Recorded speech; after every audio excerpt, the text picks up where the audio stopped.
तो आदाब, नमस्कार, गुड इवनिंग, सत श्री अकाल। एक बार फिर आप तमाम लोगों का स्वागत है क्राइम तक की कहानी के इस एपिसोड में। उम्मीद है पूरी फैमिली अच्छी होगी, अपना और अपनों का ख्याल रख रही होगी। एक बेटे के सामने दो रास्ते थे और ये रास्ता उसने खुद बनाया। एक तरह से ये फैसला भी उसी का था, चुनाव भी उसी करना था। एक तरफ बीवी थी और एक तरफ माँ बाप, दोनों में से एक को चुनना था। और फिर बेटे ने क्या किया। ये कहानी है श्याम बहादुर के परिवार की। श्याम बहादुर जमशेदपुर में एक ट्रेन के ड्राइवर थे, लोको ड्राइवर जिसे हम कहते हैं, लोकोमैन। कुछ वक्त पहले ही वो रिटायर हुए। रिटायरमेंट के बाद जौनपुर में उन्होंने अपना एक घर बनाया अपने सारी जमा पूंजी के साथ। परिवार में उनकी 3 बेटियां और एक बेटा था। तीनों बेटी की शादी हो चुकी थी। बेटा अम्बेश इंजीनियर कोलकाता में जॉब किया करता था। श्याम बहादुर अपनी पत्नी बबीता के साथ जौनपुर में रहा करते थे। बेटा अम्बेश कभी कभी घर आता जैसे बाकी की बेटियां आती थी। जिंदगी सब कुछ ठीक ठाक चल रहा था। लेकिन तभी होता यह है कि 6 साल पहले कोलकाता में नौकरी के दौरान ही अम्बेश को एक लड़की से प्यार हो जाता है। अब वो लड़की मुस्लिम घराने से थी। अम्बेश को पता था घर वाले मानेंगे नहीं, इसलिए उसने कोलकाता में खामोशी से शादी कर ली। लेकिन बाद में माँ बाप को पता चला, माँ बाप नाराज हुए।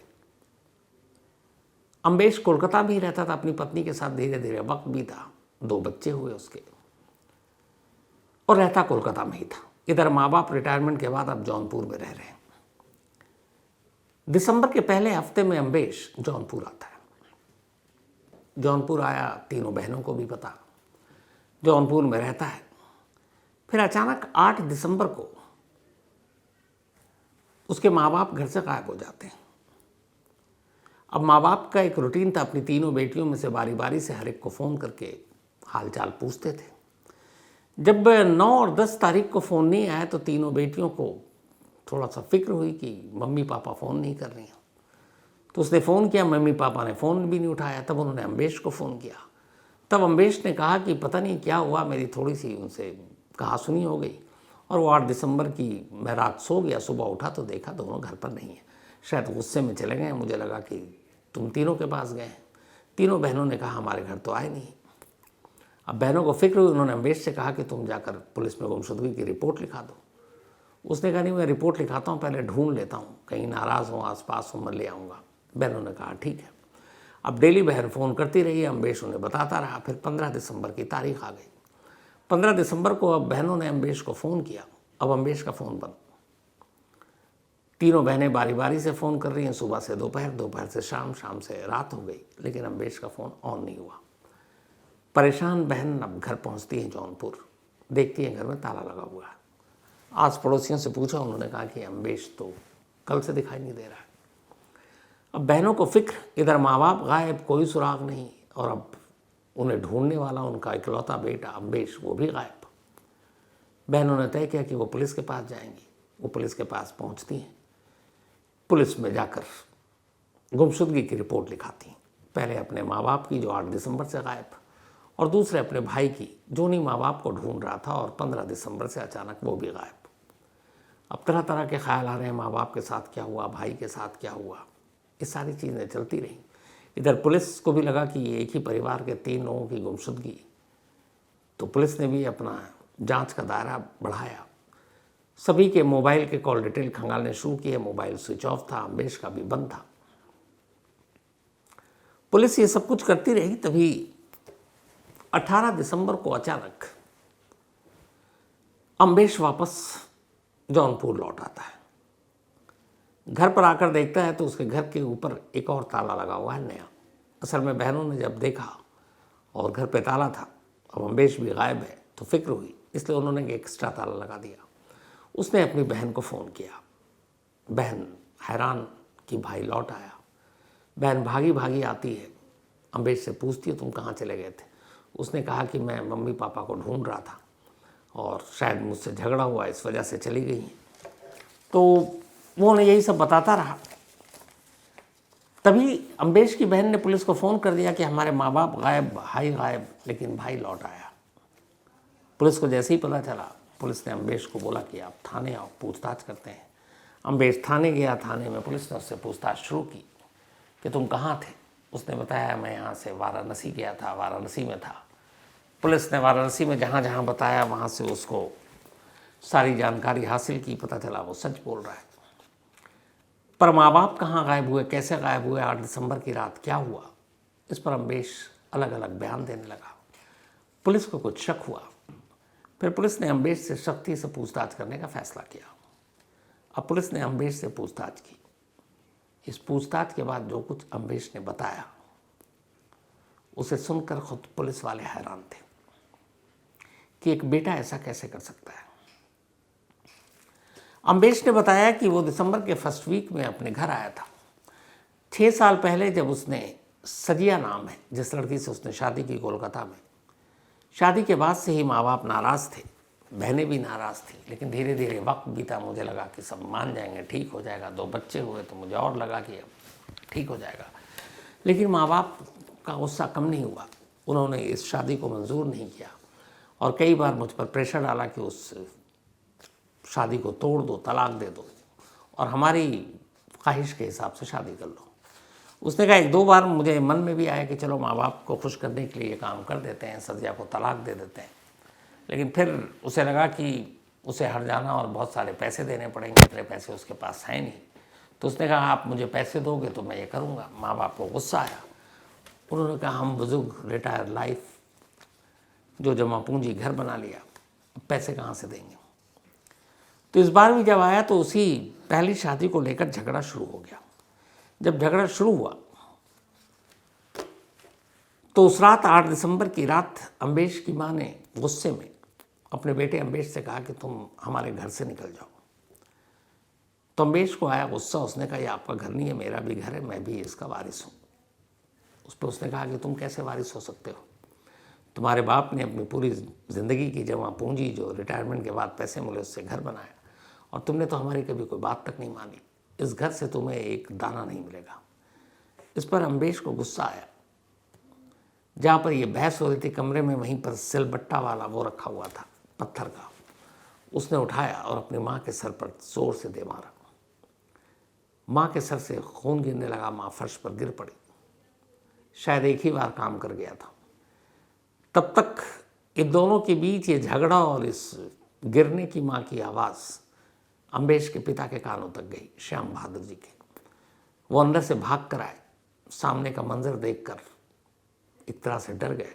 उनकी पत्नी ज़मीन पर लहूलुहान पड़ी थी, बेटे के हाथ में खून से सना पत्थर था। उन्होंने पूछा ये तुमने क्या किया, और फिर कहा कि मैं अभी पुलिस को फ़ोन कर रहा हूँ और पुलिस को ये सब कुछ बताऊँगा। और उन्होंने अपने जेब से मोबाइल निकाला। नंबर अभी डायल ही कर रहे थे कि अम्बेश ने उसी पत्थर से दूसरा वार अपने पिता के सर पर किया। इसके बाद एक के बाद एक कई बार पत्थर से मारा। अब पिता भी उसी जगह ज़मीन पर गिरे हुए हैं, फर्श पर खून से लथपथ। बट उसने फिर देखा थोड़ी देर बाद कि शायद सांसें चल रही हैं। फिर उसने अपने हाथ से अपने पिता का गला का घोंट दिया। थोड़ी देर के बाद जब उसे यकीन हो गया कि अब दोनों ये मर चुके हैं, तब उसे लगा कि अब क्या करें। अब वो डर गया क्योंकि ये सब कुछ उसने अचानक गुस्से में किया था। फिर वो आराम से बैठकर कमरे में जहाँ 2 लाशें उसके अपने माँ बाप की पड़ी हैं सोचने लगा कि ये सब कुछ तो हो गया, बचूं कैसे, कानून से, पुलिस से, समाज से, रिश्तेदार से, और ऐसा क्या करूं कि इन दोनों कत्ल का इल्ज़ाम मेरे सर पर ना आए। फिर उसे याद आया कि घर के अंदर एक इलेक्ट्रिक आरी है जो लोहे को काटने के लिए, लोहे के सरिया को काटने वाला, वो घर में रखा हुआ है। वो अंदर जाता है, उसको लेकर आता है, तसल्ली से बैठकर अपने माँ बाप के लाश के 3-3 टुकड़े करता है। माँ की लाश के 3, पिता के 3, और फिर 6 प्लास्टिक की बोरी में उन टुकड़ों को भरता है। ये सब करने के बाद अब और देर रात होने का इंतज़ार करता है। फिर जब उसे लगता है कि अब सारा शहर सो गया, तब वो घर के बाहर निकलता है, देखता है पड़ोसी सब सो चुके हैं। फिर वो अपनी एक कार उठाता है, और कमाल देखिए कि ये कार कुछ वक्त पहले ही उसके माता पिता ने उसे गिफ्ट किया था अपने पैसे से ख़रीद कर। उसी कार की डिग्गी खोलता है, वो 6 पॉलीथीन जिसमें उसी माँ बाप के 6 लाश के 6 टुकड़े थे, उसको डिग्गी में डालता है और फिर घर से निकल पड़ता है। घर से निकलने के बाद वो सुबह करीब तब तक 4 बज चुका। एक वहाँ पर थोड़ा आगे जाकर एक पुल है जहाँ से गोमती नदी बहती है। उसी गोमती नदी में बारी बारी से उन 6 पॉलीथीन को फेंक देता है। पानी का बहाव तेज़, उसे पता है कि ये लाश के टुकड़े बहकर पता नहीं कहाँ चले जाएंगे। और ये सब करने के बाद करीब 5 बजे सुबह वो घर लौट आता है। घर आने के बाद कार की डिक्की को सर्फ से साफ़ करता है, घर के फर्श को साफ़ करता है, एक एक कोना देखता है कहीं कोई खून का बूंद न रह जाए, उस इलेक्ट्रिक आरी को साफ़ करता है और सब कुछ करने के बाद अपनी जगह पर रख देता है। लेकिन इन्हीं सब को करने के दौरान जब वो फर्श की सफाई सबसे आखिर में कर रहा था, अचानक उसकी नज़र पड़ी उसी फर्श के कोने में गलती से उसकी माँ का कटा हुआ पैर रह गया था। अब उसने देखा कि ये तो यहीं छूट गया। फिर उसने उस कटे हुए पैर को उठाया, प्लास्टिक की थैली में डाला। अब सुबह हो गई थी, लेकिन उसे पता था कि एक ही थैली है। उस कटे हुए पैर को उस थैली में डालता है, फिर से अपनी कार में बैठता है और फिर से उस गोमती नदी के किनारे जाता है और इस बार उस टुकड़े को भी फेंक देता है। फिर वापस आता है। अब सोचता है क्या करूं। पहला दिन कुछ नहीं हुआ, माँ बाप ने फ़ोन नहीं किया। अगले दिन फिर बहनों को जब आया कि माँ बाप फ़ोन नहीं कर रहे हैं, तब उन्होंने फ़ोन किया, फिर उसने बताया, वो चले गए। अब बहन लगातार उस पर दबाव डाल रही कि तुम नहीं मिल रहे हैं तो पुलिस में रिपोर्ट लिखाओ। और वो डरा हुआ कि मैं पुलिस के पास गया तो पुलिस तफ्तीश करते करते सच्चाई तक पहुंच जाएगी, इसलिए वो टाल रहा था। लेकिन फिर कब तक टालता। आखिरकार जब कई दिन निकल गए तब उसने ये तय किया कि वो खुद ही भाग जाता है और गायब हो जाता है। इसके बाद वो घर से निकलता है, इधर उधर शहर भटकते हुए बनारस पहुंचता है, वाराणसी। वहाँ इधर उधर घूमता है, भटकता है, फिर उसे डर लगता है। फिर ये भी जानना है कि पीछे में हुआ क्या। तो वो वापस 15 दिसंबर को लौट आता है, बहन को फ़ोन करता है क्योंकि घर पे ताला था, और फिर बहन पुलिस को बताती है और फिर पुलिस को उस पर शक होता है और वो पकड़ा जाता है। ये पूरी कहानी तो उसने बता दी। इसके बताने के बाद अब पुलिस उसी गोमती नदी में उसी पुल के नीचे सर्च ऑपरेशन शुरू करती है। सर्च ऑपरेशन बड़े पैमाने पर किया गया, लेकिन पुलिस को इस सर्च ऑपरेशन में अभी तक 7 थैलियाँ थीं, सिर्फ 2 थैली मिली है प्लास्टिक की।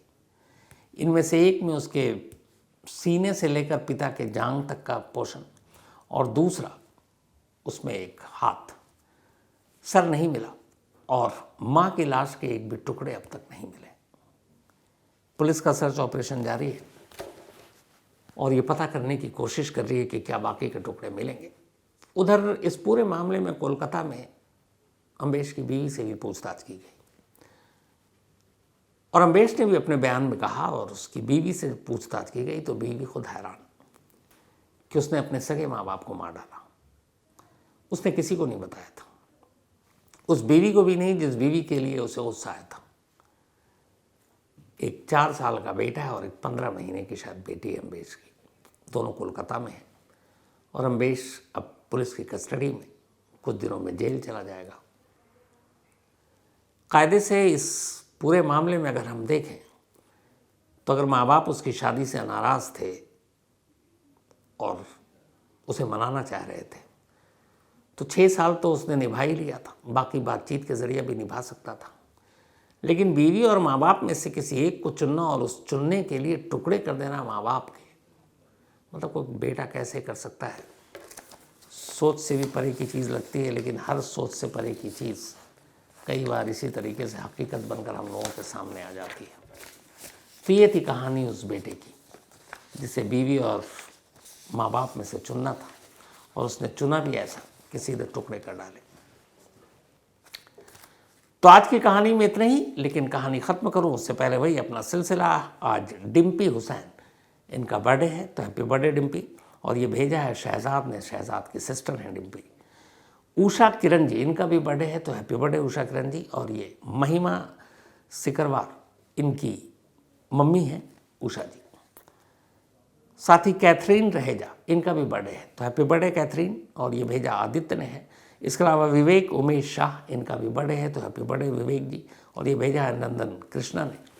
और कुछ लोगों ने मेल किया था, मैंने आपको बताया था कि यूपी 77 एक वेब सीरीज़ जो दूरदर्शन के OTT प्लेटफॉर्म वेव्स पर कल शाम यानी 25 दिसंबर को रिलीज़ हुई है। तो एक तो ललित कुमार उन्होंने अपने रिव्यू भेजे हैं, थैंक यू सो मच।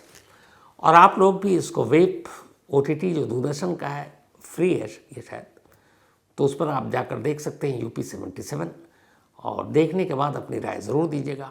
और उसका लिंक भी मैं दीपक से अभी कहता हूँ, लिंक डाल देगा तो आपके लिए आसानी होगा उसको देखना।